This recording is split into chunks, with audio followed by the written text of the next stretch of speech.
What I'm trying to address with this is something about why robots look the way robots do. And there are many different forms of robot, of course, but we kind of instinctively know when we're looking at a robot. This is, if you're buying if you have a factory and you're buying an industrial robot at the moment, you could be buying one of these, which is a pick-and-place robot designed to do something very functionally and very mechanically. But clearly it's not just satisfying mechanical ends. There are things in the form of this robot that come from somewhere else. And equally, if we look over onto this kind of field, we're seeing another depiction which, even though it refers to something mechanical, and what's kind of intriguing for me is that even though this is a very recent robot design, it still is referring to, has sort of shapes which are almost reminiscent of Robbie here, and there's clearly some sort of interplay between these two fields. We've got, on the one side, we've got robots as an imagined future, and so what became interesting was how is it that we've got this kind of continual interplay between, on the one side, invention, things that are mechanically produced, they've got to work within the field of physics and engineering and design, but on the other hand they're part of a world that is fictional through media and literature, popular culture, and there seems to be a continual mixing of these two realms that are kind of reproducing one another. And that kind of became my my focus of how can I unpick how it is these two things are interrelating. And I'm going back to before robots, about 50 years before robots, when Dietrich, together with a guy called Grass, made a patent for a thing that they didn't call it the Steam Man just then. It became known as the Steam Man, but it's a steam-driven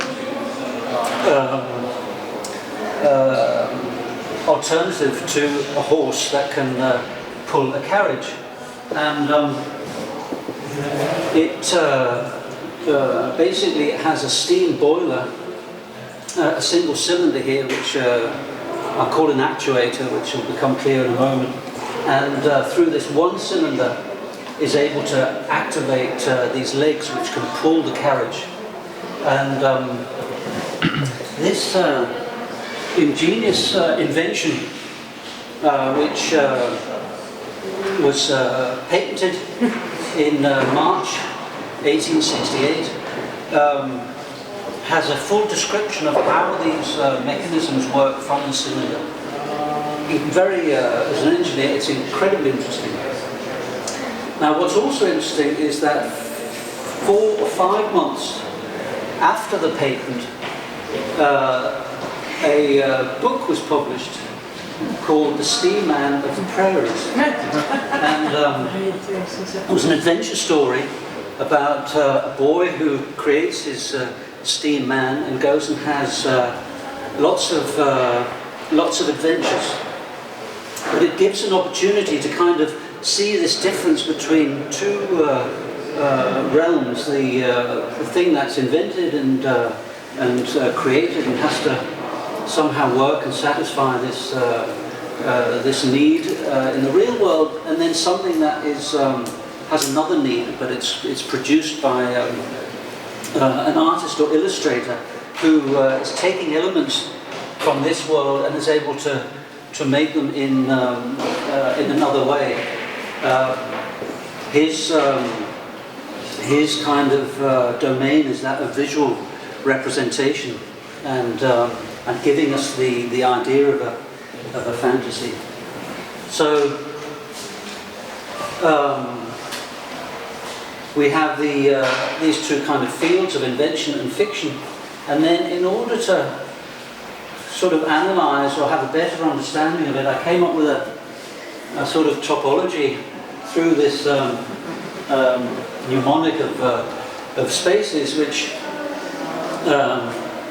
really can be seen as 6 different aspects that I can see that are sort of being transposed from the one field of fiction and the field of, or rather the field of invention over.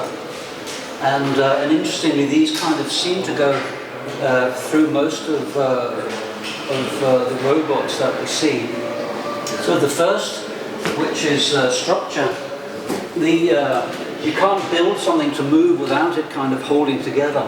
And in the case of the steam man here, it's steel, flat bits of steel that are constructed and holding the various elements. Now, that's not just sort of complicated to draw,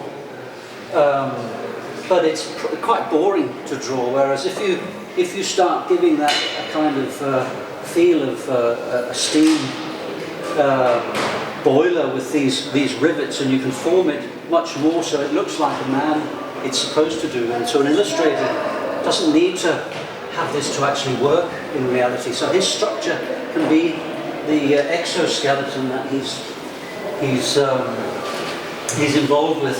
The P power, of course, is it's steam powered, and in 1868, it's about 30 years after the first steam locomotive was produced, and we can, if we look at the next, which is actuation, this actuation is really taking power and transferring it to a movement, and the actuation is really borrowing very much from the steam engine here, something that was at that time a relatively emerging technology, and but going from a single cylinder through this complex arrangement of mechanisms is complex, so why not just make it look as if it's connected to each foot? It actually would never work in reality, but it gives a good feel of how the robot has actuation and how it's being moved in that way. But actuation needs to be controlled, and here we have they're humanly controlled in the invention over here, with someone's got a rod and they're controlling probably the steam pressure, and a valve which is controlling how quickly or not the legs are moving. Whereas here we clearly have a harness borrowed from the idea of a horse, and the boy is therefore able to really control this powerful. It's not a robot at this stage, we're 50 years before then, but he's able to control this mechanical being. And we have control can be seen not just as a sort of mechanical connection, but also the idea of artificial intelligence. How much control do we give to something? And it kind of the interplay between and the existence between these two worlds also gives us an idea that as robots are constructed through this duality, if we're thinking about ideas of artificial intelligence, then his being there, it kind of becomes interesting when we're seeing modern alternatives of the adventure existing between the boy and his robot, but now it's an internet connection and the kind of control of something between these two worlds. The last two parts I have here are also sort of related. Expression, I've called it, because expression is not just an expression of human qualities, but there are things that we read into form, meaning we read into forms that are borrowed or appropriated from other areas, And the last one is surface, for example, and expression and surface sort of work together to give a feeling of that this isn't just a kind of passive surface, but it relates to other things. We can take, for example, at this time, the pre-Raphaelite movement in art was at its height, and or the pre-Raphaelite Brotherhood, as they were called. And John Everett Millet's depiction of Joan of Arc here was very typical at that time, that coats of armour and chivalry and the medieval world was being brought. And we can see, for example, if we now bring these two together, something interesting kind of begins to happen between not just what are called pauldrons, these kind of shoulder parts clearly present here, not fulfilling any function, unfortunately. You might look at me like that, but there's no function of these pauldrons other than expressing something of the robot. And similarly, if we look at the gauntlets on these suits of armour, they are surprisingly close in form and feel to what's kind of happening here with the... So there's a movement in these two worlds, but there's a sort of borrowing of form and of ideas. So we can use this idea of structure, power, actuation, control, expression, and surface to try and see the way that both invented and fictional things all have these elements, and some have to work together and have to be produced and made by the practices of designers, and others have to be arranged and shown through practices of media and illustration, so that they have these parts that are functioning together, but from these two different realms, of course, that are working together. If we take structure,